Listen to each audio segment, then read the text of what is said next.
আসসালামু আলাইকুম everyone, this is রোজা ফ্রম তাওহিদ রোজা ভ্লগস।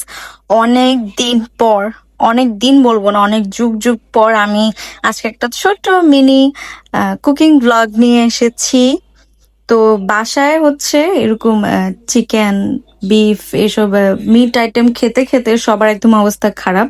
তো সেদিন আম্মু হঠাৎ করে ডিম আলু দিয়ে রান্না করেছিল। তো সেদিন পুরো তরকারির পাতিলও শেষ, ভাতের পাতিলও শেষ হয়ে গিয়েছিল মাশাল্লাহ। কারণ এই তরকারিটা আমাদের অনেক একটা কমফোর্ট ফুড। আর যখন হচ্ছে কোনো কিছু খেতে ইচ্ছে হচ্ছে না, বেশি তরকারি ভালো লাগছে না, বলতে গেলে কোনো তরকারি ভালো লাগছে না, একটা টাইম আসে না যে কোনো কিছু খেতে ভালো লাগে না। চিকেন তো ভালোই লাগে না, বিফও খেতে ভালো লাগে না, আবার অ্যালার্জিরও সমস্যা। এরপরে হচ্ছে মাছও খেতে ভালো লাগে না অনেক টাইমে। তো সেই সময়টাতেই আম্মু হচ্ছে এই আলু দিয়ে ডিম দিয়ে এই তরকারিটা রান্না করে, এটা অনেক বেশি মজা হয় এন্ড সবাই অনেক পছন্দ করে ভাত খায়। তো আজকে আবার করলা ভাজি রান্না হচ্ছিল, সেটা আমার একদমই পছন্দ না করলা ভাজি। মানে কেন জানি না, সবারই অনেক ভালো লাগে, অনেকেরই অনেক ভালো লাগে, বাট আমার কাছে এই করলা ভাজিটা ভালো লাগে না। এভাবে হচ্ছে অনেক টাইমে লাউটা যদি কচি পড়ে, তখন ওই লাউয়ের চিলকাটা দিয়ে আলু দিয়ে ভাজি করে আম্মু, সেটা কালকেও করেছিল। এটা অনেক বেশি মজা লাগে আমার কাছে। এরপরে যেটা ধুন্দুল না তরি বলে, ওইটা দিয়ে ডিম দিয়ে করে, ওই ভাজিটা আমার অনেক বেশি পছন্দ। ম্যাক্সিমাম অনেকগুলো ভাজি আমার পছন্দ, বাট ওই যে শাক দিয়ে ভাজিগুলো করে যে ওগুলো আমার একটুও ভালো লাগে না। আর হচ্ছে এই করলা ভাজিটা আমার একটুও ভালো লাগে না।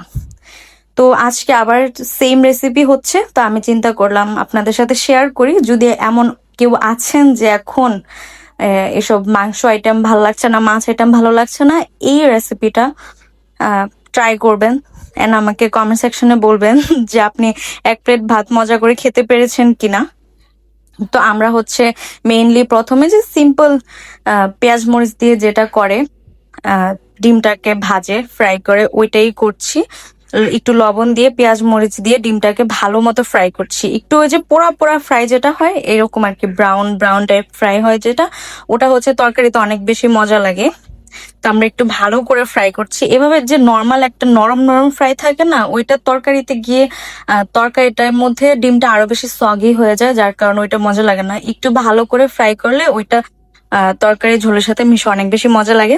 তা আমিও এখানে একটু আজকে হেল্প করেছি, যেহেতু ভিডিও করছি। আর সারাদিন আজকে এত বেশি গরম পড়ছে, মানে কিচেনের মধ্যে মাথাটা খারাপ হয়ে যাইতেছিল লিটারেলি। এখন চিন্তা করেন আমাদের মায়েরা কত কষ্ট করে আমাদেরকে যে কোনো একটা তরকারি রান্না করে খাওয়াচ্ছে, এন্ড আমরা বলছি যে না এটা ভালো লাগছে না, আজকে খাবো না, কালকে খাবো না, এরকম করছি আমরা। অনেক বেশি নাক ছিটকাচ্ছি বলে যেটাকে আর কি, ওইটাই।